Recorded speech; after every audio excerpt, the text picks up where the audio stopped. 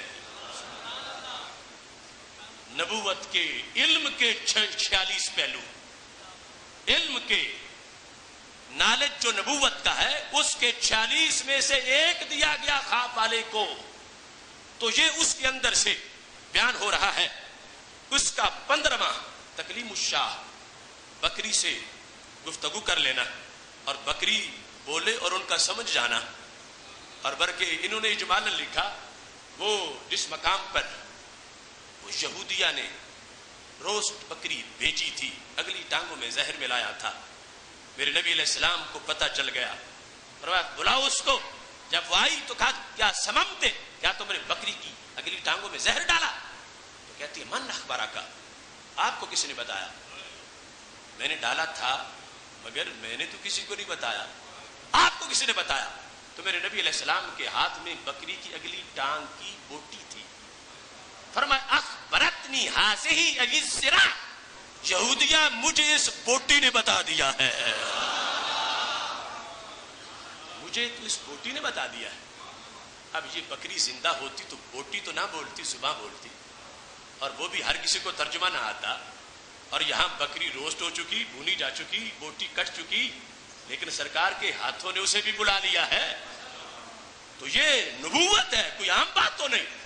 نبوت کے ادراکات اور علوم کہ ان کا قوت لامسہ اتنی تیز ہے، جن کے طلبوں کا دھون ہے آب حیات ہے وہ جانے مسیحا ہمارا نبی.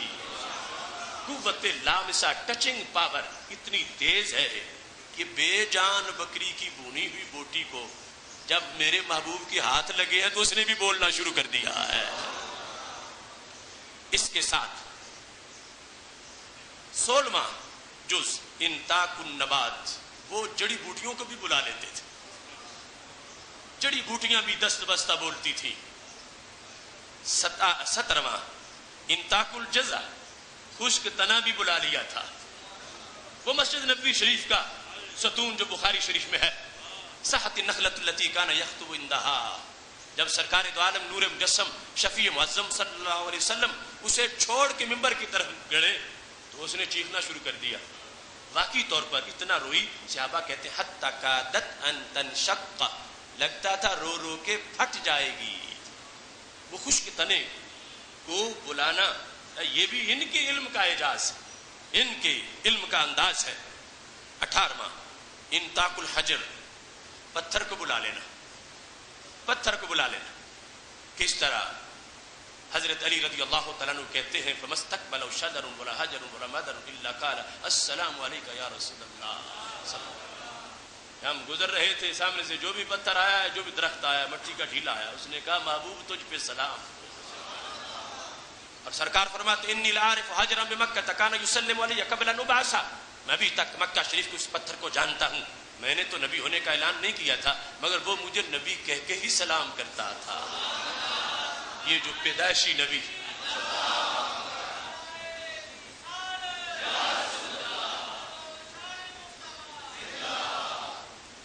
اس میں 20واں افہامہ رغاء البعیر، جس وقت آ گیا تھا اونٹ چرچرا آواز نکال رہا تھا تو میرے آقا صلی اللہ علیہ وسلم نے اپنی بات، اس کی بات تو سمجھی تھی، سرکار نے اپنی بھی اس کو سمجھائی.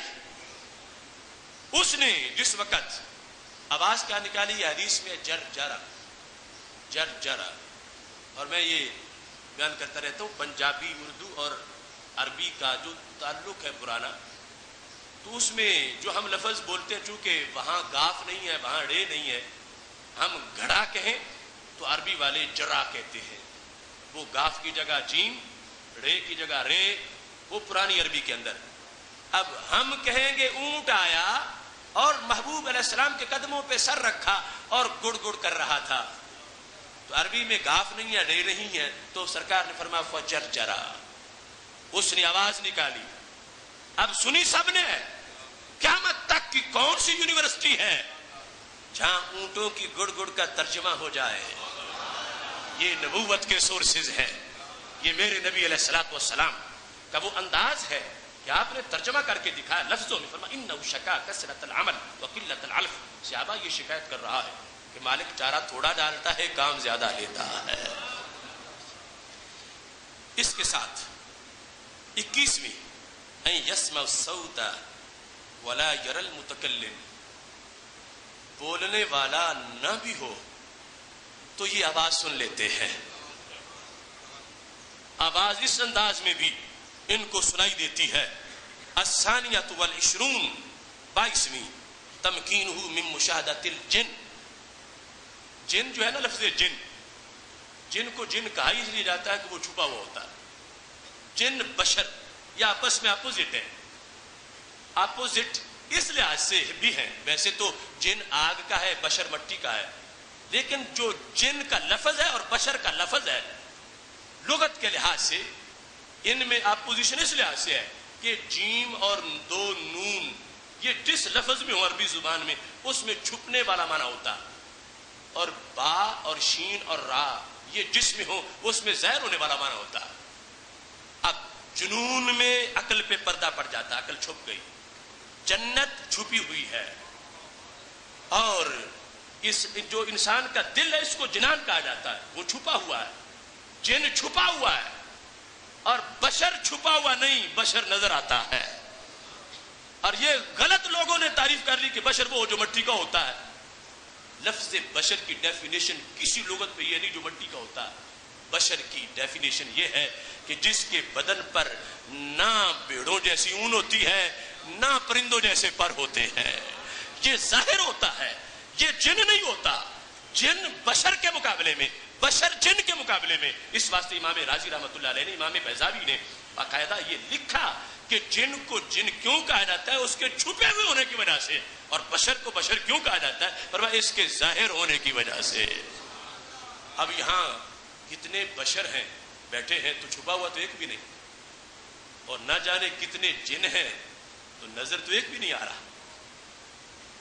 بشر میں سے کوئی چھپا ہوا نہیں ہے اور جنوں میں سے کوئی نظر نہیں آ رہا. اگرچہ ان میں یہ صلاحیت ہے کہ وہ شکلیں بدل لیتے ہیں، نظر آ سکتے ہیں، مگر جب وہ چھپانا چاہے اپنے آپ کو ہم نہیں دیکھ سکتے. اور نبی علیہ السلام کی شان کیا ہے؟ انہوں نے کہا جن جو مرضی کر لے چھپنے کی، ان کی آنکھ سے چھپ ہی نہیں سکتا. ان کو رب ذوالجلال نے ایسے سورسز عطا کیے ہیں. تو یہ اس لحاظ سے انہوں نے کہا الثانیۃ والعشرون تکمینہ من مشاہدۃ الجن. جو جنوں کی آبزرویشن ہے یہ رب نے ان کو کنٹرول دیا ہوا ہے. جن ان سے نہیں چھپ سکتا، وہ جن کو دیکھ لیتے ہیں. جتنا بھی جن عوام میں شامل ہونا چاہے، حالانکہ جن کی پاور اتنی ہے کہ ہمارے نبی علیہ السلام نے فرمایا جو شیطان ہے یہ بندے کے خون میں مکس ہو کے رگوں میں حرکت کر کے باہر نکل آتا ہے. اتنا لطیف ہے اس انداز میں کہ خون میں شامل ہو کے سرکل پورا کر کے باہر نکل آتا ہے. اور فرمایا یبیت فی خیشوم الانسان، رات کے وقت ناک کے اوپر والے حصے میں رات بسر کرتا ہے اور وہاں بیٹھ کے دماغ کو کنٹرول کرتا ہے. اس واسطے جب وضو کیا کرو تو اوپر پانی چڑھایا کرو اور پھر باہر نکالا کرو تاکہ اس کی نحوست نکل جائے جس نے رات بسر کی ہوئی ہے. تو میرے آقا صلی اللہ علیہ وسلم کو رب ذوالجلال نے جو شانیں دی ہیں، الثالث والعشرون، وہ نبوت کے 46 اجزاء جو ہیں علمی خصوصیات، ان میں سے یہ 23ویں تمثیل الاشیاء المغیبۃ لہ، چھپی ہوئی چیزیں ان کے سامنے حاضر ہو جاتی ہیں. چھپی ہوئی چیزیں ان کے سامنے دست بستہ حاضر ہو جاتی ہیں. کیسے؟ کہتے ہیں کما مثل لہ بیت المقدس صبیحۃ الاسراء. جس طرح کے معراج کر کے جب واپس آئے تھے تو مکہ شریف میں ہلچل مچ گئی، اور مکہ کے لوگ مکہ شریف کے ان میں سے اب انہوں نے کہا ان کا تو امتحان کر لیتے ہیں، اگر ڈائریکٹ گئے ہوتے آسمانوں پر تو پھر تو ہم نہیں معلوم کر سکتے تھے. چونکہ کہہ رہے ہیں میں پہلے اقصیٰ میں گیا ہوں اور وہاں سے گیا ہوں تو اقصیٰ تو ہم نے دیکھی ہوئی ہے. ہم پوچھتے ہیں دروازے کتنے ہیں، کھڑکیاں کتنی ہیں. اب یہی حکمت تھی پہلے وہاں لے جانے کی، ورنہ رب تو براہ راست بھی اوپر بلا سکتا تھا. اب جس وقت وہ تیار ہو کے سارے اکٹھے آ گئے کہ ہم نے بار بار دیکھی، آپ بتاؤ دروازے کتنے ہیں، کھڑکیاں کتنی ہیں. تو میرے نبی علیہ الصلوۃ والسلام کے سامنے بیت المقدس کو اٹھا کے کھڑا کر دیا گیا. جو پوچھتے تھے سرکار دیکھ کے بتا رہے ہیں. تو یہ بھی شان ہے رب ذوالجلال. اس انداز میں بھی پاور دی ہے. الرابعہ والعشرون 24ویں حدوث امر یعلم به العاقبۃ کما قال فی الناقہ لما برکت فی الحدیبیہ حبسها حابس الفیل. فرمایا ان کی یہ شان ہوتی ہے کہ وہ کسی چیز کو دیکھ کے مستقبل کی خبر دے دیتے ہیں. کسی چیز کو دیکھ کر رزلٹ بتا دیتے ہیں. جس طرح کے حدیبیہ کے موقع پر جب نبی علیہ الصلوۃ والسلام بیٹھے تھے اونٹنی پر تو وہ بیٹھ گئی. کوئی صحابہ کو غصہ آیا کہ تھک گئی ہو, بیٹھ گئی ہو, اٹھو. تو میرے نبی علیہ السلام نے فرمایا مت چھیڑو اس کو. کیوں؟ فرمایا اسے اسی نے روکا ہے جس نے ہاتھی کو روکا تھا. اگرچہ ہاتھی والوں کے جانے کا مطلب اور تھا, ہمارا مطلب اور ہے, مطلب میں مشابہت نہیں ہے. وہ ابرا کا ہاتھی, وہ ہاتھیوں والے, ان کا مقصد اور تھا, ہمارا مقصد اور ہے, مگر پاور ایک ہی ہے روکنے والی. اس کو عام کسی نے یہ تھک کے نہیں بیٹھی, یہ رب کے حکم پہ بیٹھی ہے کہ آگے یہیں سے معاہدہ ہوگا اور فتح مکہ کی نوید آئے گی. اور انا فتحنا لک فتحا مبینا کہ مجدے سنائے جائیں گے. اب یہ کہتے ہیں دیکھو عام بندہ کیسے بتا سکتا ہے کہ اونٹنی کیوں بیٹھی ہے؟ عام بندے کو کیا خبر کہ سواری کیوں بیٹھی ہے؟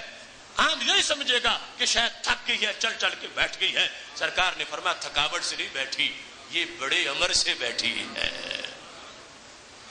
نبی اکرم نور مجسم شفیع معظم صلی اللہ علیہ وسلم کا انداز 25واں استدلال باسم علی امر کہ سرکار دو عالم نور مجسم شفیع معظم صلی اللہ علیہ وسلم یوں بھی آپ کو علم آ جاتا تھا کہ جب کسی کا نام سنتے تھے تو نام کے جو حروف ہیں ان کے ذریعے سے اس کا کام جان لیتے تھے.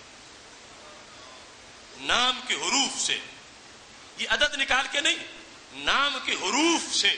جس طرح کے مذاکرات ہو رہے تھے جس وقت حدیبیہ میں, تو چلتے چلتے جو مذاکرات کرنے وہاں پہنچا ان میں سے ایک شخص, اس کا نام نبی اکرم نور مجسم شفیع معظم صلی اللہ علیہ وسلم کے پاس جب آیا تو اس کا نام تھا سہیل بن عمر. تو سرکار نے فرمایا قد سہیل لکم الامر. سہیلا, اب مسئلہ حل ہو گیا, سہولت آ گئی, تسہیل آ گئی. سہیل سہولت سے ہے. جو تم کہتے ہو کہ اس کام میں سہولت ہے, یہ کام بڑا سہل ہے, سہل ہے, آسان ہے, ڈیفیکلٹ کے مقابلے میں سہل ہے. تو نام تھا سہیل. تو میرے نبی علیہ السلام نے فرمایا یہ جو مسئلہ کافی دیر سے اڑا ہوا ہے, بار بار مذاکرات ہو رہے ہیں, ادھر سے آتے ہیں, مجھ سے پوچھ کے جاتے ہیں, اب آ گیا ہے سہیل, تو پھر مسئلہ تو سہل ہو گیا. اب بات ختم ہو جائے گی, اب نتیجہ نکل آئے گا.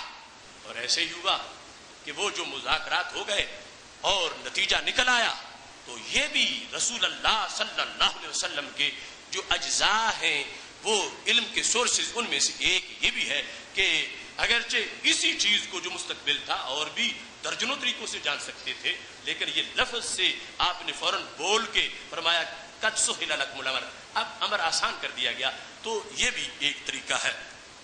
ایسے ہی السادسہ والعشرون 26واں جز وہ یہ ہے ان ینظر شیئا علویا فیستدل به علی امر یقع فی الارض, کہ اوپر کوئی چیز دیکھ کر بالائی فضا میں سرکار زمینی امر کا فیصلہ کر دیتے کہ چونکہ اوپر یہ ہے, ایک تو اوپر وہ ہے نا کہ عرش کے پار دیکھ لیتے تھے, نہیں یہ مخلوق میں آسمان کے نیچے دیکھ کر زمین کا کوئی فیصلہ سنا دیتے تھے. جس طرح کہ رسول اللہ صلی اللہ علیہ وسلم نے دیکھا بادل, تو فرمایا لتستحل بنصر بنی کعب, یہ بادل بنی کعب کی مدد کا پیغام لے کے آ گیا ہے. تو اس کو دیکھ کر زمین کا ایک مسئلہ مستقبل کا سنا دیا اور اس کو واضح کر دیا. سید عالم نور مجسم شفیع معظم صلی اللہ علیہ وسلم کے جو نبوت کے مختلف شعبات ہیں علم کے, ان میں سے 27واں رؤیتہ من ورائہ, چہرہ آگے ہو اسی حالت میں پیچھے بھی دیکھ لینا. رؤیتہ من ورائہ, پشت کے پیچھے دیکھنا. چہرہ پھیر کے تو سارے پیچھے دیکھ لیتے ہیں, چہرہ سامنے رہے اور پشت کے پیچھے دیکھ لینا.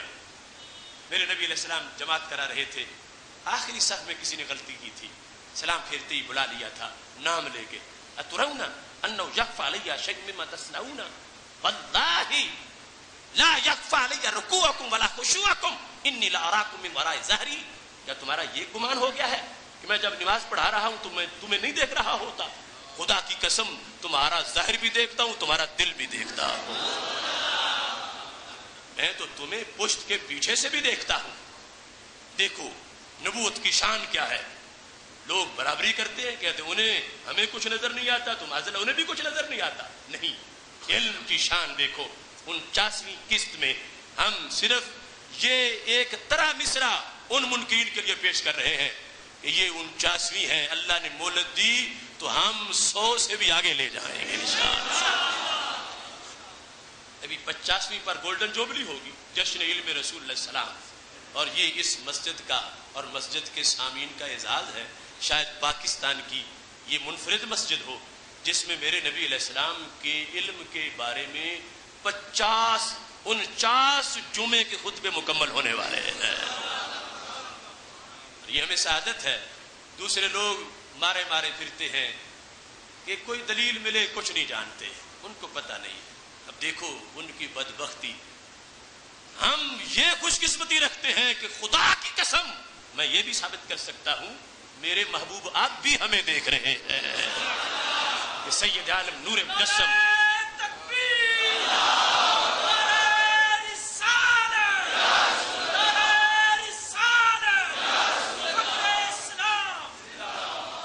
رؤیتہ من ورائہ، وہ پیچھے بھی دیکھ لیتے ہیں۔ اب یہ ہمارا جو موضوع ہے 46 والا، ابھی اس کی جو ہم نے بیان کیے ہیں امور، ان میں سے صرف 27 بیان ہوئے، 46 بیان کرتے ہوئے اثر ہو جائے گی، پھر رزلٹ بیان ہوتے ہوئے مغرب ہو جائے گی، تو چونکہ وقت پر نماز ہے اس واسطے جتنا بیان ہوا یہ یاد رکھیں۔ اور اب دیکھیں کہ بظاہر یہ حدیث ان کے مدارس میں پڑھائی جاتی ہے تو وہ اس کا مطلب کیا بیان کرتے ہیں، ان میں کسی میں یہ کیوں شوق نہیں ہے کہ وہ 46 ہیں کیا اجزاء، گنے تو صحیح 46 جو کہا جا رہا ہے کہ جو رویا صالحہ ہے، رویا حسنہ ہے، اچھا خواب نیک مومن کا، یہ نبوت کے 46 اجزاء میں سے ایک جز ہے، تو وہ 46 ہے کیا، جن میں سے ایک جز یہ ہے، ان کو یہ تلاش نہیں ہے۔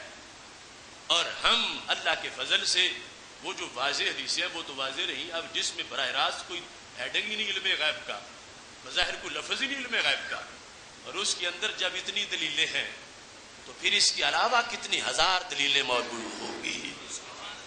اللہ کے فضل سے یہ سعادت ہے کہ دیکھو سوچ کتنی معطر رہتی ہے، خیال کتنا ستھرا رہتا ہے، تلاش جس کی اس طرف ہوتی ہے کہ ہم نے رسول اللہ صلی اللہ علیہ وسلم کے کمالات ڈھونڈنے ہیں اور بیان کرنے ہیں، اور یہ مصروفیت کتنی اچھی مصروفیت، سننا ہے اور یاد رکھنا ہے، آگے پہنچانا ہے۔ اب دیکھو بخاری شریف کی یہ حدیث شریف اگر عوام کو پکوا دی جائے تو کون ان بیڑیوں کے پنجے کا شکار ہوگا جو کہتے ہیں نبی ہم جیسے، ہم ان جیسے، انہیں کچھ نظر نہیں آتا، ہمیں کچھ نظر نہیں آتا۔ تم سے پوچھ سکتے ہو کہ بے وقوفو، نبی بھی کہتے ہو اور پھر اپنے جیسا بھی کہتے ہو، لفظ نبی ہی پر غور کر لو تو پتہ چلے گا کہ ان کی شان اور ہے، ہماری حیثیت اور ہے۔ لفظ نبی اس کے اندر اب ایک ذریعہ علم کا وحی کے علاوہ خواب کے ذریعے سے جو سالے بندے کو دیا جا رہا تھا، جب ہم نے اس کے پس منظر کو دیکھا تو کتنی دلیلیں واضح ہیں۔ محتشم سامعین حضرات، یہ دلیل بیان کرنا، پہنچانا، یہ ہماری ڈیوٹی ہے، اور اس سلسلہ میں ادارہ صراط مستقیم جو چند سالوں میں اس نے سفر طے کیا ہے، وہ سارے سیمینارز اور 10,500 سے زائد خطابات ہمارے سامنے ہیں۔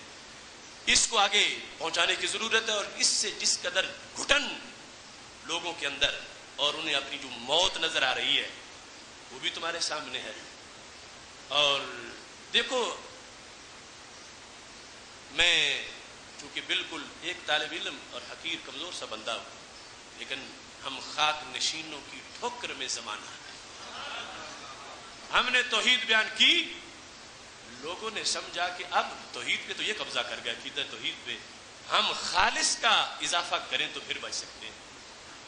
اب جب وہ خالص کا اضافہ کر چکے تو ہم نے پھر رگڑا لگا دیا، دیکھو اب پہلے خالص نہیں تھی اب خالص بنی ہے.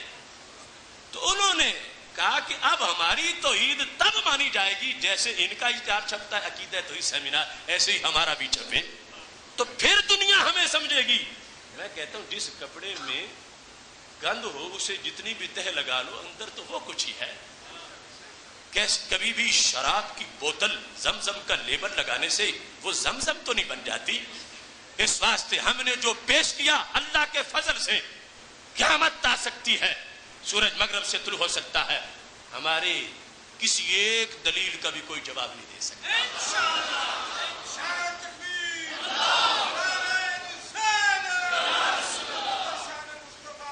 ہاں یہ ہے کہ یہ جو کوشش ہے اس کو یہ کہتے ہیں کہ جب کسی کے آشیانے کو آگ لگ جائے تو دھواں تو ضرور اٹھتا ہے. یہ دھواں ہے جو ان کی اس پونجی کو لگا جو انہوں نے امت پر شرک کا فتویٰ لگانے کے عوض غیروں سے حاصل کی تھی پونجی اور پیسے کمائے تھے غیروں سے. یہود و نصارہ کے سامنے کہ یہ امت بھی تمہاری طرح کی ہے. اللہ کے فضل سے ہم نے اپنے دلائل اس انداز میں دیے اور ہمارا پورا نیٹ ورک تنظیم کے ساتھی ہمارے دوست اس کام میں لگے ہوئے ہیں. اور دوسری طرف بزدل لوگ اب جب دلیل کا مقابلہ نہیں کر پائے تو دوسری سازشوں میں لگے ہوئے ہیں. پچھلے خطبہ جمعۃ المبارک کے بعد لاہور موتی بازار بیگم شاہی مسجد کے خطیب ہمارے دوست علامہ خرم رضا قادری شہید رحمۃ اللہ علیہ وہ خطبہ جمعہ کے بعد نکلے تو ان کو دہشت گردوں نے بزدل لوگوں نے گولیوں کا نشانہ بنایا اور وہ جام شہادت نوش کر گئے. بہت محقق سکالر ہمارے دوست تھے اور انہوں نے ان لوگوں کی کئی خیانتیں اور ان کا پردہ چاک کیا تھا. لیکن یہ دہشت گرد ٹولہ اور بزدل لوگ یاد رکھیں کہ یہاں سنی ماؤں کے جالے اپنی جانیں پیش کرتے رہیں گے مگر حق کا جھنڈا بلند کرتے رہیں گے. اور اس سلسلہ میں ہم حکومت سے مطالبہ کرتے ہیں. جب ہم نے دھرنا دیا تھا مینار پاکستان کے چوک میں جنازے کے بعد ہم سے 48 گھنٹے کا وعدہ کیا گیا اور ابھی تک ہمیں مطمئن نہیں کیا گیا کہ کتنے لوگ پکڑے گئے اور کہاں تک تفتیش پہنچی. 10 دنوں کی ڈیڈ لائن ان کو دی گئی تھی جس میں سے چند دن باقی رہ گئے ہیں اور اس میں آپ لوگوں نے بیدار بھی ہونا ہے، اس میں کوئی شک نہیں.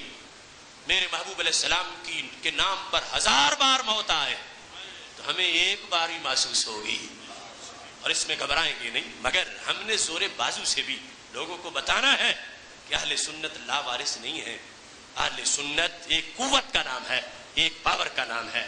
اس واسطے اپنی ملی غیرت اور مسلک کے ساتھ منسلک رہ کر اپنی وحدت کو مضبوط بھی کرنا ہے. اور پھر اس لحاظ سے بھی آج چونکہ قوم ایک فیصلہ کرنے جا رہی ہے اور بہت سے لوگوں نے اس سلسلہ میں اپنی اپنی مہمیں چلائی ہیں اور بندے اپنا اپنا فیصلہ کر رہے ہیں. اس سلسلے کی تقریر میں نے پہلے کر دی تھی کہ سنی بندہ، سنی العقیدہ، سنی تنظیم جس سے بھی وہ کھڑا ہے آپ اس کی حمایت کریں. آج کا نوائے وقت اخبار مختلف اخبارات میں آپ نے پڑھا ہوگا کہ ایک بڑی پاکستان کی سیاسی تنظیم جس کے بارے میں لوگ کہتے ہیں کہ ان کی بڑی نظریاتی رائے ہے اور سوچ ہے، اس شخص نے آج 2 قومی نظریے کا انکار کیا ہے اور اکھنڈ بھارت کی باتیں کی ہیں اور اس نے یہ کہہ کر کہ انڈیا اور پاکستان کی روایات ایک ہیں، کلچر ایک ہے اور کبھی ہم ایک ہوا کرتے تھے. اس نے قائد و اقبال کی روح کو اور 20 لاکھ شہیدوں کی روح کو ٹھیس پہنچائی ہے. اگر پاکستان کی بیس کلچر کا اختلاف نہیں، نظریے کا اختلاف نہیں تو پھر 20 لاکھ شہیدوں کو کیا جواب دو گے؟ اگر ایک ہی مسئلہ ہے تو پھر کیوں وہ نکلے گھروں سے اور 20 لاکھ نے اپنا خون پیش کیا؟ آج یہ لوگ قصیدے پڑھ رہے ہیں انڈیا کے ساتھ دوستی کے اور کہہ رہے ہیں کہ پاکستان میں ہمیں اقلیت کا لفظ پسند نہیں ہے اور ہمارے اور یہودیوں، عیسائیوں، سکھوں، ہندوؤں کی خوشیاں اور غم سانچے ہیں، یہ باتیں ہم کبھی بھی برداشت نہیں کر سکتے۔ اس بنیاد پر سونا جنگل رات اندھیری چھائی بدلی کالی ہے، سونے والوں جاگتے رہنا چوروں کی رکھوالی ہے، آنکھ سے کاجل صاف چرا لیں یا وہ چور بلا کے ہیں، تیری گٹھڑی تاکی ہے اور تو نے نیند نکالی ہے۔ بالآخر اہل سنت تمہیں اس سوچ کو اپنانا پڑے گا کہ دین ہمارا وہ صرف نماز روزے کا دین نہیں ہے، بازار کا دین بھی ہے، تھانے کا دین بھی ہے، کچہری کا دین بھی ہے۔ ہم مسجد میں رہ کے سارا میدان سپرد کر دیں امریکہ اور اس کے حواریوں کے، یہ نہیں ہو سکتا۔ اس واسطے بالآخر نظام مصطفیٰ صلی اللہ علیہ وسلم، نظام خلافت راشدہ، وہ سٹیٹ کا نظام جو ابو جال سے ٹکرایا تھا، اس نظام سلطنت کو اپنے دیس میں جگہ دینے کی ضرورت ہے، ورنہ کل قیامت ہمارا مواخذہ ہوگا کہ قرآن حق مانتا رہا اور تم نے صرف قرآن سے نماز کا مسئلہ تو پوچھا تھا، مگر تجارت کا کیوں نہیں پوچھا تھا؟ تم نے تھانے کا مسئلہ کیوں نہیں پوچھا تھا؟ کچہری میں تم نے قرآن نافذ کیوں نہیں کیا تھا؟ یہ مواخذہ ہوگا۔ اس واسطے اپنی سوچ استوار کیجئے اور دوسروں تک پہنچائیے۔ پاکستان پاکستان پاکستان یہ رسول اللہ صلی اللہ علیہ وسلم کے عشق سے بنی ہوئی ایک سلطنت ہے اور مدینہ شریف کی سلطنت کا عکس جمیل ہے۔ یہ پاکستان برادریزم پہ نہیں بنا، یہ پاکستان رنگ و نسل پہ نہیں بنا، یہ پاکستان یہ ہمارے جغرافیہ کی کسی خصوصیت پہ نہیں بنا، یہ پاکستان میرے نبی علیہ السلام کے نام پہ بنا ہے۔ وہ نظریہ جو میرے نبی علیہ السلام نے ابو جہل کے مقابلے میں پیش کیا تھا، وہ نظریہ ہمارے اکابر نے گاندھی کے مقابلے میں پیش کیا تھا، ہمارے اکابر نے برطانوی سامراج کے مقابلے میں پیش کیا تھا۔ اس واسطے میں کہتا ہوں، نقش ہے جو دل پہ وہ تصویر پاکستان ہے، جذبہ الفت کی ایک تعبیر پاکستان ہے۔ کون اب تسخیر کر سکتا ہے ارد عشق کو؟ مصطفیٰ کے نام کی جاگیر پاکستان ہے۔ وآخر دعوایا ان الحمد للہ رب العالمین۔